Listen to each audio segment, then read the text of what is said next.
तर नमस्कार मित्रांनो, आज आपण चाललो आहे डी-मार्टला. कसं आहे, तुमचा ब्लॉगर जरा हँडसम आहे, त्यामुळे जरा केस वगैरे नीट केली. आतमध्ये गेल्यावरती ट्रॉली घेतली.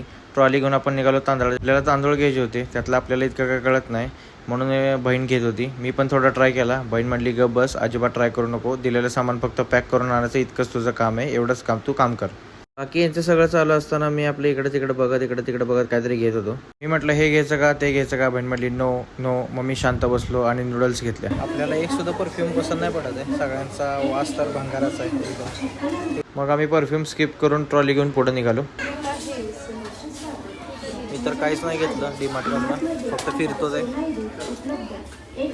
मग अंकुताईला कोणाचा तरी कॉल आला. अंकुताई फोनवर बिझी राहिली. अंकुताई निवांत फोनवर बोलते, आशुताई शॉपिंग करते आणि मी निवांत ट्रॉली घेऊन बसलो इथं आरामात.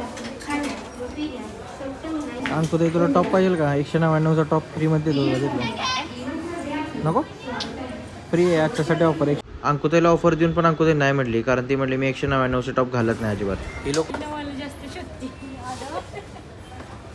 आपण डी-मार्टमध्ये आलो की जास्त भार फक्त 99 वाल्या गोष्टींकडे असतो. म्हणजे 99 वरनं डायरेक्ट 79 रुपयावर आली म्हणायचं. मग मित्रांना पॅन्ट पाहिली होती, अंकुताईने व्हिडिओ कॉल करून दाखवलं. अजूनपर्यंत गेले 1.5 तास आम्ही फिरतोय, अजूनपर्यंत शॉपिंग पूर्ण झालेली नाही आहे. अखेर 3 तासाचा डी-मार्टचा प्रवास संपला आणि आम्ही निघालो बिलिंग काउंटरकडं. अंकुताई सर्वा होते, त्यामुळे अंकुताईने हे बिल पेड केलेलं आहे. मग सगळी केस सेट करून पुन्हा तुमचा ब्लॉगर घराकडे निघतो. भेटूया पुढच्या ब्लॉगमध्ये. धन्यवाद.